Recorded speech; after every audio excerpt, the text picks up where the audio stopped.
Hey, welcome to the Bako Motorsports Hour. I'm Mike Griffith, Bakersfield, Californian motorsports writer. And this is, probably our 105th or 106th edition of the Power Hour, our third year of doing this. And I've got Scott Schweitzer from Bakersfield Speedway in with me early.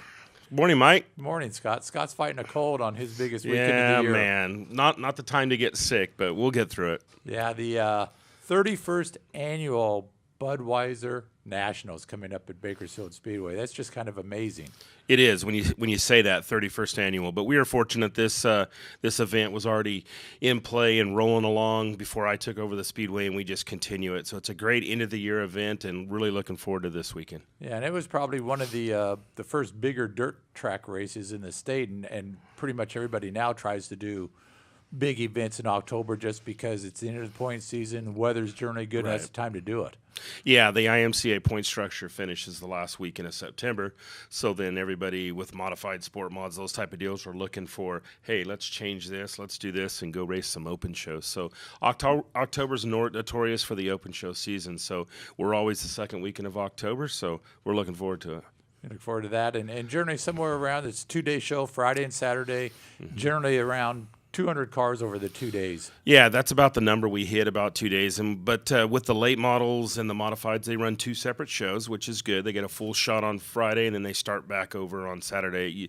Some of the other divisions, we don't do it that way, just time restraints. But so it's pretty cool for the fans and for the racers. So if they have a bad night, on Friday, they start all over. They're not, having to fight through it on Saturday. Okay.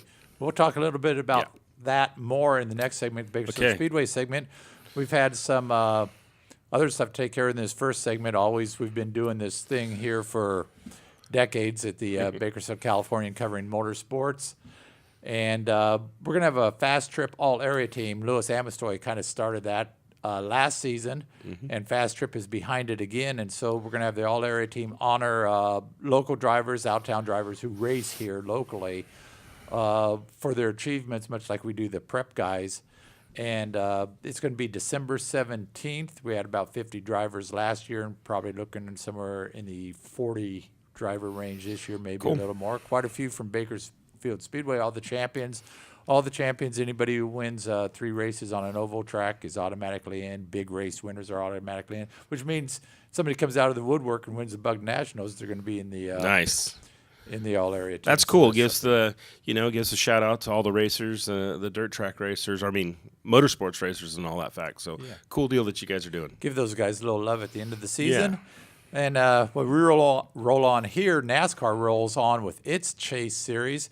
They were at Dover. They got a little practice in, not too much, rained a lot there, set the field by qualifying. And at the end of the day, Martin Truex, his second win in the first 3 races. I think that's 4 and 5. So for Martin, and boy, is he on a roll. Yeah, he's getting strong. Kevin Harvick, who won last week in New Hampshire, good get the win.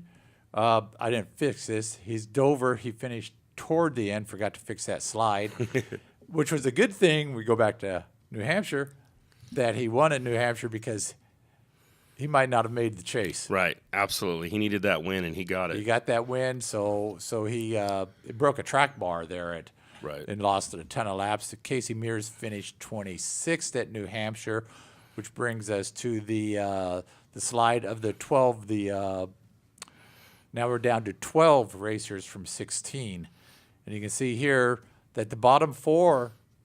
This is how they were seeded coming into the chase, and if you look at it, the bottom 4 in that first 16 did not advance, and I don't think that's a big surprise. Right, yeah. Some of those names down there. I was a little shocked about Kyle Larson. Would have liked to seen him continue being a dirt guy, but and Tony Stewart on his last season. But Kyle Larson had a really bad race at Dover, got behind, and couldn't do.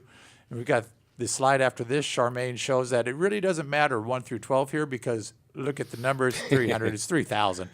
NASCAR totally resets the points after every 3 races. So you start all over again. So these 12 guys, they're all even heading into these next 3 races. Which means you win, and you're going to advance to the next round. And the four drivers who accumulate the fewest points are going to be gone.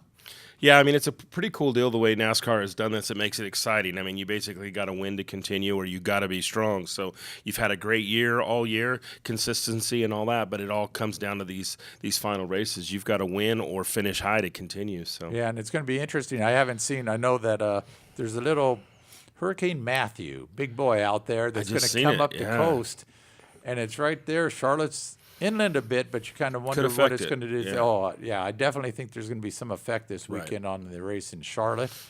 And also at Dover, you had the Xfinity Series racing. Daniel Suarez and dominated that race, came away with the win, which puts him automatically into the next round. And this is it's a little different. Xfinity is a race behind. So this next race coming up at Charlotte is a cutoff point. Ryan Reed finished 10th, which was a good finish for him. He didn't have a great day, and he was back in 17th or something, and they were doing a series of green flag pit stops late in the race, and he stayed out. Caution came out, benefited for him. He restarted 7th with about 30 to go, finished 10th, keeps him solidly in the points. I think we have the chart with the points, if you could put that up, Charmaine. There we have it. You can see Ryan Reed sitting 5th. He's 11 ahead of, you got to be in the top 8 here. So he's 11 ahead of Ty Dillon, Eric Jones. I got the points mixed up there. Ryan Sieg and Brandon Jones. They're all behind the 8 ball a little bit. Yeah, again, NASCAR doing a cool thing here. You gotta do good at the final races to continue. It's good to see our Bakersfield guy Ryan Reed doing well. Yeah, it comes out there. He needs a solid finish at Charlotte. Top 10 is certainly going to advance. And what at Charlotte, it's going to be a mix because being a combo race, there's going to be a lot of Cup drivers in it, which means some of these guys who really need a win, like maybe Eric Jones, it's going to be tough. It is. Yeah, I'm not a big fan of that when the Cup guys jump in the cars for these guys, and this is where it's all going to play out. Yeah, so and I understand why they do it, but it's going to be tough. They're going to jump in and they're going to take a lot of those top 5, top 10 positions, and the points are going to be really interesting to watch that race. And while the chase for NASCAR is going on, the NHRA drag racers also have their chase. They ran for the 3rd straight week. They were at Reading, and weather was a big factor there. Usually the guys get 4 qualifying rounds. Right. They got 1 hit. They got 1 hit. And so the track, and it rained the night before, so they knew nothing about the track, and it rained some during the event too, but they got it in. Charmaine, why don't you show one of those videos? I don't care which one, whichever the Top Fuel or Funny Car video from, if we have it. We've got the. You know, one thing that's got to be on Brittany's mind, the fact that she is 0-3 in final rounds against Antron Brown.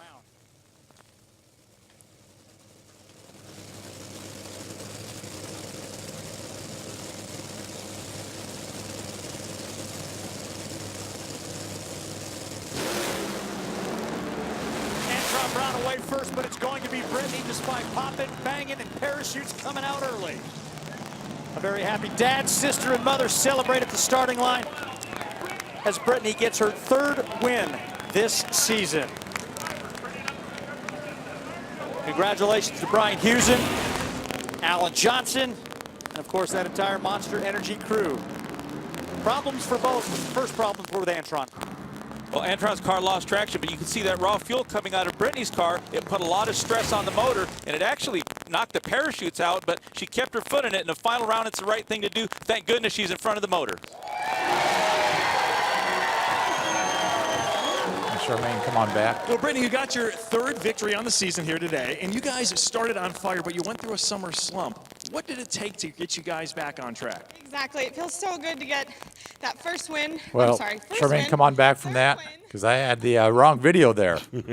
That was not Reading, but it was Brittany, and it was Antron Brown, and Antron Brown got the win in that. So John Force, who looked happy after that race, was not too happy. Yeah. He had a tough day in a funny car.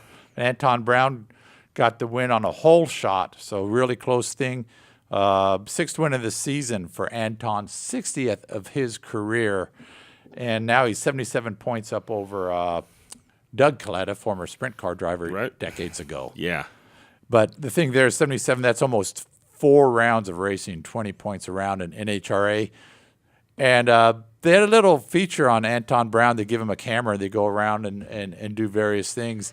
And they just did a snippet of it during the show, and I thought it was really funny. And he was going into his compound. Apparently his family is in the septic tank business.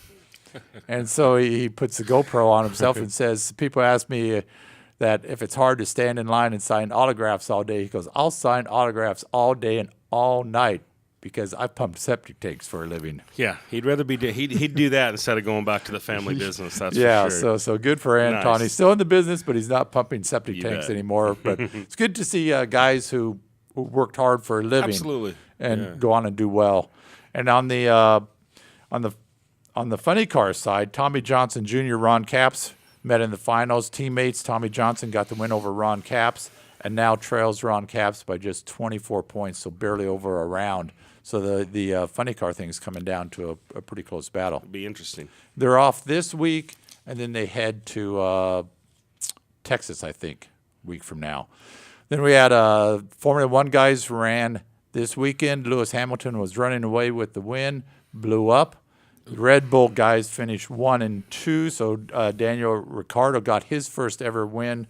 Teammate Max Verstappen was second, and Nico Rosberg, points leader, had a disastrous start, got clipped by a Ferrari and spun. Luckily, did not make any contact with anybody else at the start of the race. Went to the rear of the field, came back, finished third, and now with 23-point lead over Hamilton, so it's probably all done for Lewis Hamilton. Probably will not get his third straight championship. So there we have it, and we're going to take a little break. And we'll be back with the Bakersfield Speedway segment of the Power Hour in a few minutes.